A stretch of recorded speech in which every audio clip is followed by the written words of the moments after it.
Hello student, welcome to your YouTube channel every classes 15। और आज हम एक नया टॉपिक स्टार्ट करने वाले हैं, पोलोनोमियल।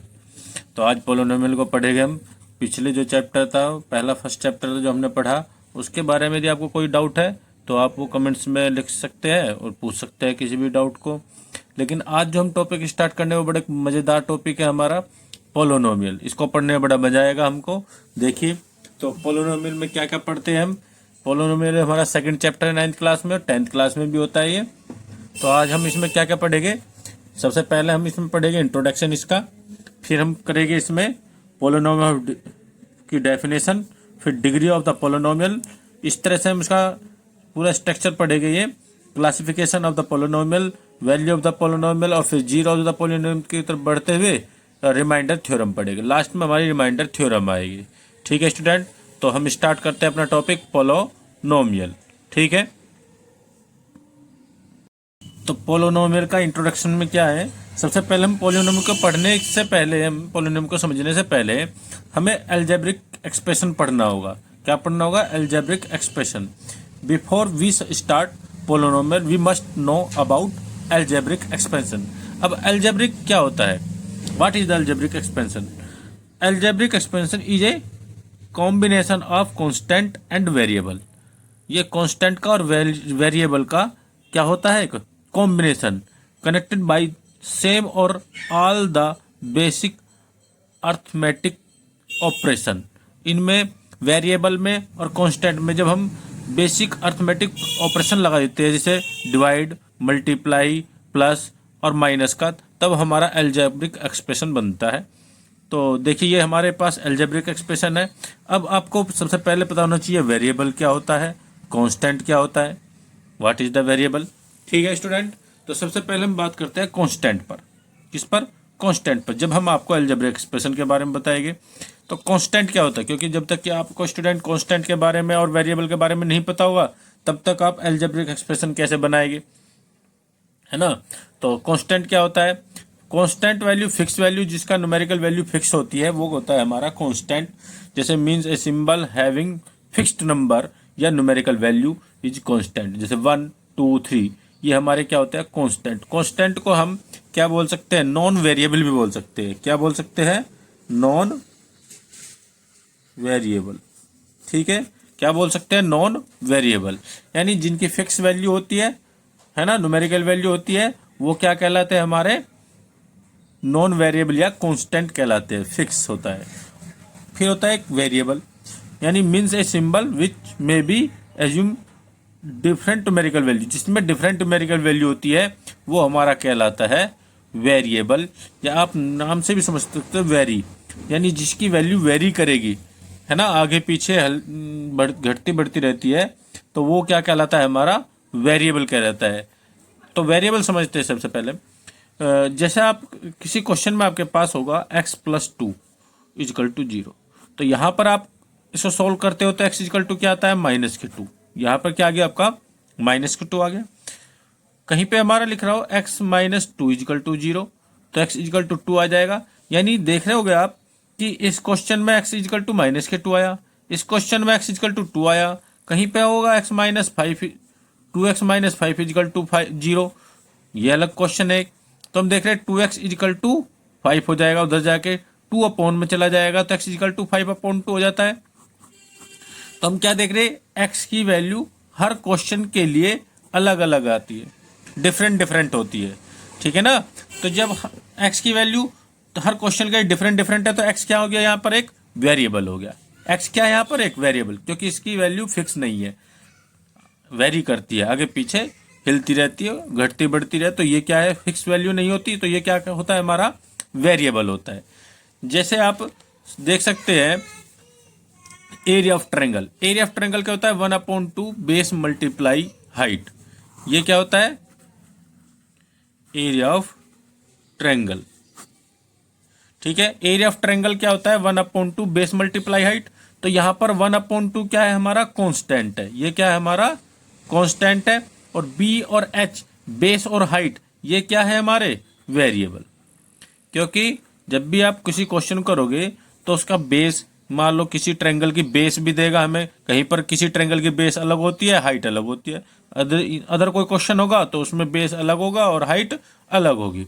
तो ये फिक्स नहीं है, ये क्या होता है हमारे वेरिएबल, और ये क्या होता है हमारा कांस्टेंट। तो आपको समझ में आ गया वेरिएबल और नॉन वेरिएबल यानी कांस्टेंट के बारे में। तो अब इसी के अकॉर्डिंग क्या बनता है हमारा अलजेब्रिक एक्सप्रेशन बनता है। देखिए भाई, यहाँ x square plus 4/7 into max, तो हमने यहाँ पर क्या लगा, दो वेरिएबल हो गए हमारे और ये हो गया हमारा कांस्टेंट, और उनके बीच में एक हमने ऑपरेशन लगाया था पॉजिटिव प्लस वाला।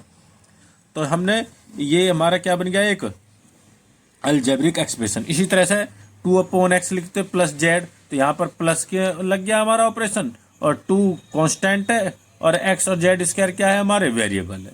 तो इस तरह से जो अलजेब्रिक एक्सप्रेशन बनता है वो हमारा होता है इस तरह से, ठीक है। उसमें वेरिएबल भी होता है एक और नॉन वेरिएबल भी होता है, ठीक है स्टूडेंट। आगे चलते हैं। अब आपको अलजेब्रिक एक्सप्रेशन पता चल गया। अब अलजेब्रिक एक्सप्रेशन के बाद हम बढ़ेंगे किसकी तरफ, पोलोनोमियल की तरफ। किसकी तरफ, पोलोन, क्योंकि जब तक कि हमें अलजेब्रिक एक्सप्रेशन का नहीं पता चलेगा तब तक कि हम पोलोनोमियल के बारे में पता नहीं कर सकते, ना ही पोलोनोमियल की डेफिनेशन हम आपको समझा सकते हैं। चलते हैं। तो देखिए पोलोनोमियल की डेफिनेशन क्या होती है। A polynomial is an algebraic expression in which each variable involve has power a wholes number, यानी जो पावर है एक्सपोनेंट की, जो पावर है वो कैसी होनी चाहिए, एक होल्स नंबर होनी चाहिए। यानी जो भी हमारा अलजेब्रिक एक्सपेंशन है उसमें, अलजेब्रिक एक्सपेंशन में जो वेरिएबल है उस वेरिएबल की पावर एक होल्स नंबर होनी चाहिए, नॉन निगेटिव नंबर होना चाहिए, और एक्सपोनेंट की पावर। तो देखिए भाई, जैसे आप लिख सकते हैं x+5, तो हमने एक यहाँ पर लिख दिया x+5। तो हम क्या देख रहे हैं यहाँ पर, ये x क्या है हमारा, एक वेरिएबल है, और ये हमारा कांस्टेंट यानी नॉन वेरिएबल है, और x की पावर कितनी है यहाँ पर 1, यानी होल्स नंबर। होल्स नंबर आपको पता ही है 0 1 2 3 4 5 6 होते हैं, है ना। होल्स नंबर 0 1 2 3 नंबर सिस्टम में आप सब कुछ पढ़ चुके हैं, और इस तरह से होते हैं। तो जब भी हमारे अलजेब्रिक एक्सप्रेशन में वेरिएबल की पावर होल्स नंबर होगी तो वो हमारा क्या बन जाएगा, पोलोनोमियल कहलाएगा। वो क्या कहलाएगा, हमारा पोलोनोमियल, ठीक है।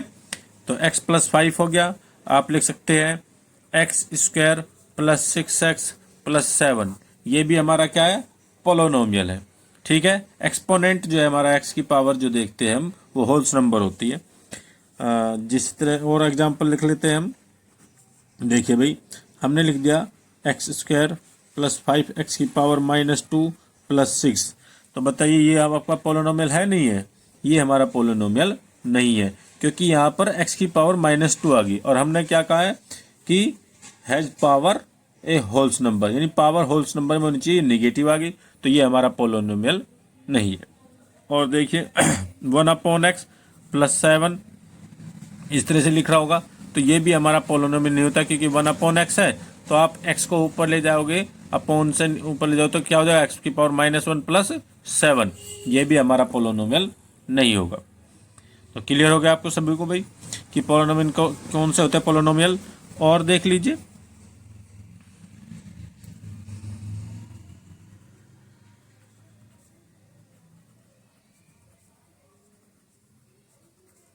बताइए ये पोलोनोमियल है नहीं है।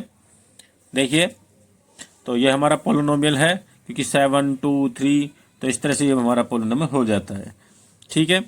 ये एक एग्जांपल और ले लेते हैं। बताइए ये पोलोनोमियल है नहीं है, तो ये भी हमारा पोलोनोमियल नहीं है, क्योंकि यहाँ x की पावर 1/2 आ गई। जब भी ये कहीं पर भी जो हमारा अलजेब्रिक एक्सप्रेशन है उसमें कहीं पर भी कोई सी भी टर्म में यदि पावर हमारी होल्स नंबर नहीं है तो वो हमारा पोलोनोमियल नहीं होता। अब बात आएगी यहाँ पर, एक आ गया वर्ड्स टर्म्स। तो टर्म्स क्या होती है, ये इस तरह से टर्म्स होती है। देखिए, ये जब भी हमारा टर्म्स क्या होती है, the non zero part of a polynomial, ठीक है। डेफिनेशन देख लेते हैं टर्म्स की, क्योंकि कुछ बेसिक डेफिनेशन होती है, टर्म्स होता है, कोफिशिएंट होता है, तो उनको भी समझना जरूरी है आपके लिए, क्योंकि बार बार अब हम टर्म्स बोलेंगे तो आपको समझ में नहीं आएगा फिर। तो टर्म्स क्या होती है, the non zero part of a polynomial separated by plus minus operation are called has terms of the polynomial.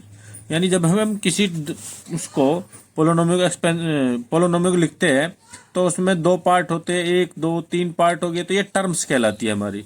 Plus लग गया जैसे बीच में, माइनस लग जाए, प्लस और माइनस उसको अलग अलग पार्ट में डिवाइड कर देता है, तो हमारी क्या कहलाती है वे टर्म्स।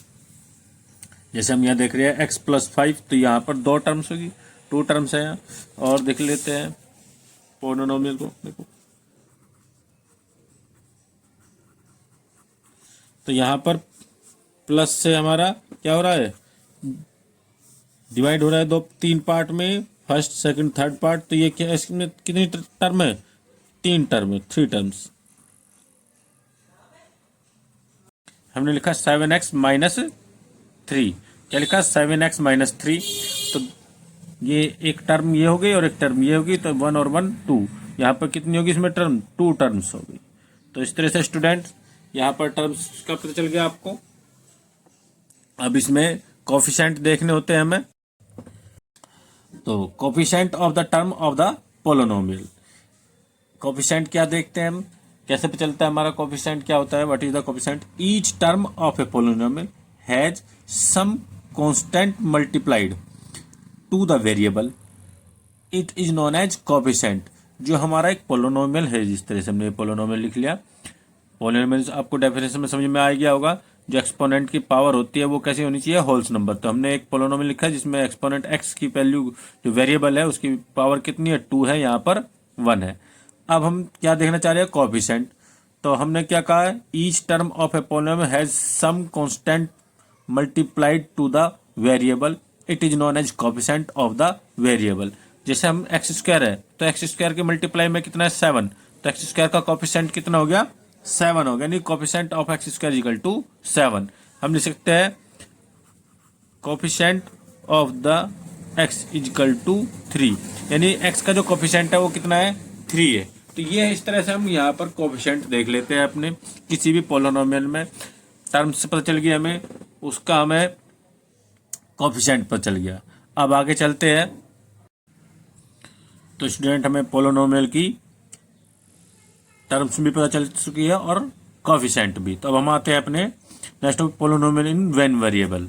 यानी जो पोलिनोमियल होता है वो 1 वेरिएबल है, 2 वेरिएबल है, 3 वेरिएबल, उसका जानने के लिए the algebraic expression like 8x 7x+3 4y-3, यानी 8x स्क्वायर प्लस 5, इस तरह से 6z square x square -5x+4 etc। आप देख रहे होंगे जो भी हमने एल्जेब्रिक एक्सप्रेशन लिखा वो क्या है, उसमें एक ही वेरिएबल है। वेरिएबल तो आप सभी जब समझ गए होंगे, यहाँ पर क्या x है और यहाँ पर भी x, यहाँ पर 4y-3 यानी y है वेरिएबल, यहाँ पर x स्क्वायर, यहाँ पर z स्क्वायर है, यहाँ पर x स्क्वायर -x+4 है, तो यहाँ पर भी x ही हमारा एक वेरिएबल है। तो ये क्या हो गया, which involve only 1 variable are called polynomial in 1 variable. यानी जिस पोलिनोमियल में एक ही वेरिएबल होगा वो क्या कहलाएगा, हमारा पोलिनोमियल इन 1 वेरिएबल। जैसे हम लिखते 7x+5, ठीक है स्टूडेंट। तो इसमें यहाँ पर क्या है, हमारा एक ही वेरिएबल 1 वेरिएबल हो गया। यदि हमने ऐसा लिख दिया 6y, तो ये 1 वेरिएबल नहीं है, ये 1 वेरिएबल पोलिनोमियल, तो ये कितना हो गया, 2 वेरिएबल, ये हो गया हमारा 2 वेरिएबल का पोलिनोमियल। ठीक है स्टूडेंट।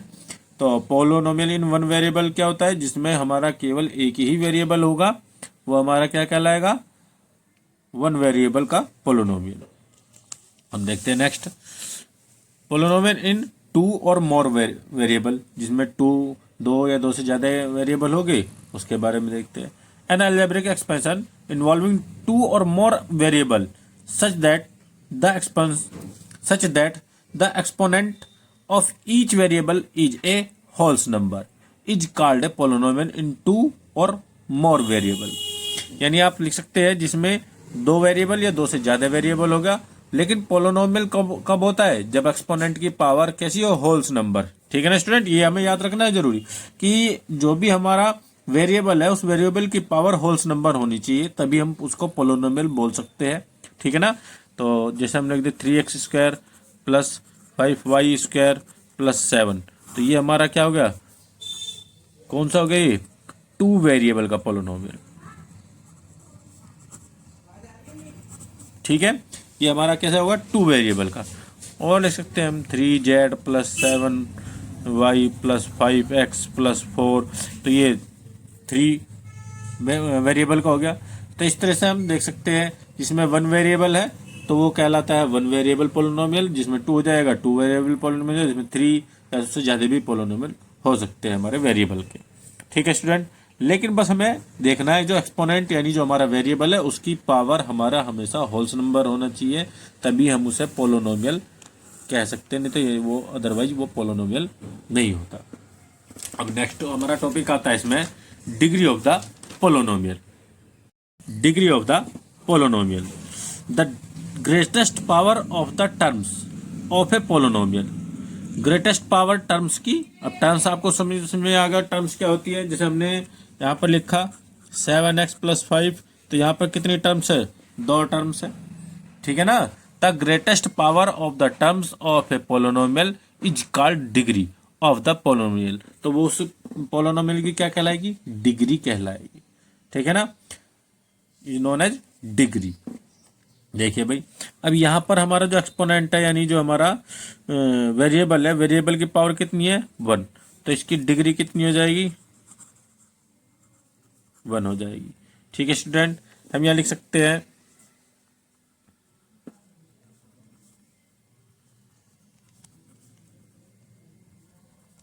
ये लिख दिया हमने एक पोलिनोमियल अपना। तो इसकी ग्रेटेस्ट पावर देखेंगे, ग्रेटेस्ट पावर ऑफ टर्म्स, तो ग्रेटेस्ट पावर कितनी है, 7 है इसकी। इस टर्म्स की ग्रेटेस्ट पावर कितनी है, 7, तो इसकी पोलिनोमियल की डिग्री कितनी हो जाएगी, 7 हो जाएगी। इस पोलिनोमियल की डिग्री कितनी हो जाएगी, 7। क्लियर है ना स्टूडेंट। और लिख लीजिए x square plus 7x plus 5x की पावर 3 प्लस 4, तो यहाँ पर डिग्री कितनी है इसकी, 3। जो हाईएस्ट पावर है, ग्रेटेस्ट पावर है, वो क्या कहलाती है, पोलिनोमियल की डिग्री कहलाती है।